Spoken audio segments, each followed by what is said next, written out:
Hi there, welcome to the latest episode of my 10-minute moan. And the topic in this 10-minute moan is incredible figures that the SNP are wasting every year on spin and PR, reaching £42 million in the last 12 months recorded. So what's happening here is the SNP have been under scrutiny for its expenditure in private consultants, which has significantly increased over recent years. Here are some key points based on recent news and social media discussion. The increase in spending. The SNP's spending on private consultants has reportedly doubled in a 5-year period, rising from approximately 21 million in 2018 to 19 to nearly 42.3 million in the last recorded 12 months, which were 22 into 23. This escalation in costs has raised eyebrows among opposition parties and the public.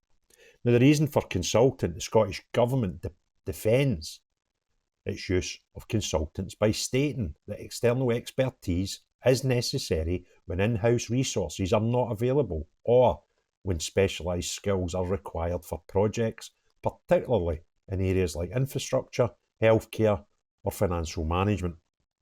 There has been criticism from opposition. The Scottish Tories have been vocal, describing the spending as out of control and questioning the value for money, especially given the economic pressures and the need for efficient use of public funds. They argue that this money could have been better utilised in improving public services or reducing taxes. There is ongoing discourse about whether this reliance on consultants reflects a lack of capability or capacity within Scottish Government civil service. Public and political sentiment.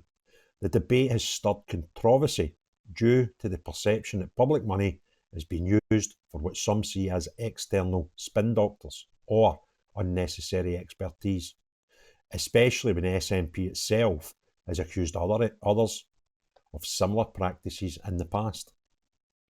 Social media and news outlets have highlighted this as an example of wasteful spending contributing to disconnect between political decision-making and public trust.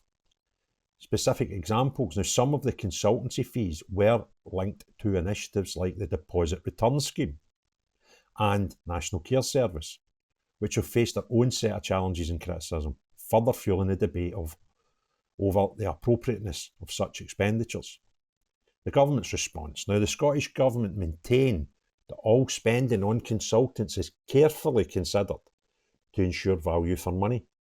They argue that in some instances, external consultants can provide an independent perspective or specialised knowledge not readily available within the public sector. This issue reflects broader concerns about government spending, transparency and efficiency. Particularly in times of economic constraint, the controversy underscores the delicate balance governments must maintain between utilising external expertise for complex and specialised tasks and ensuring that public funds are used judiciously for the benefit of all citizens. So we're touching on something that I've spoke about often, and that is the absolute waste of money from Holyrood. And I've told people here that if I am lucky enough to get elected into Holyrood in 2026, I will go through every single penny that I can of Scottish taxpayers' money to assure that we are getting best value for money. Because I don't believe for a minute that we are there at the moment. And I think the amount of wastage out of that building will be phenomenal and in the billions, not millions or hundreds of millions, but billions, which are thousands of millions. How many thousands of millions? I don't know. But I know there will be several thousands of millions of pounds wasted in that building. I mean, you consider things like building ships, like the NHS reliance on bank nurses, which is a good thing. Bank nurses, the process is a good thing, but the reliance on it is not conducive to best value. I mean, you read £42 million in 12 months, so over £3 million per month on external specialists to give us advice. On what? on a deposit return scheme that failed and was wasted more tens of millions of pounds. But it'll be predominantly on spin. And then we look at these NGOs, quangos and things that are burning more money. For what purpose, I do not know, but I will investigate if I'm fortunate enough to be in that building from 2026 onwards. And look at each of them and see what they provide for value for money, other than backing up the government when the government want to tell people they're talking to external stakeholders. And they wheel in one of their quangos, and the quango surprisingly reels off exactly what the government want them to reel off. And surprisingly, their funding continues. And when you hear of charities who don't toe the line, who don't repeat the sort of party lines, getting their funding pulled, you can understand why the whole thing appears, at least from arm's length, as a bit of a sham, that these NGOs and these charities that are getting funded are getting so in return for telling us what the government want us to tell us when they're asked in committees and meetings. So there we go, 42 million quid. Now that's went up double in 5 years for 20 odd. So we're talking about hundreds of millions of pounds every 5 years on what? On advice. Advice from who? People to build ships, people to tell us how to have deposit return schemes, tell us how to run our drugs programmes that constantly see us world record breaking number of drug deaths. Is that what we're getting for £42 million? Advice that doesn't work, advice that costs lives, advice that costs money, advice that you'd be as well no paying for. It's just well Googling things. I'm kind of struggling to talk out bad about civil servants because I don't really understand too much about the current climate, although I was a civil servant when I left school.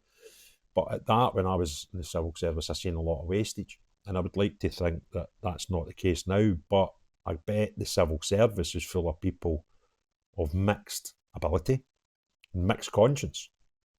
Some of them be very, very good and very conscientious at what they do, and some of them will see nothing more than a short-term fix to give them a long-term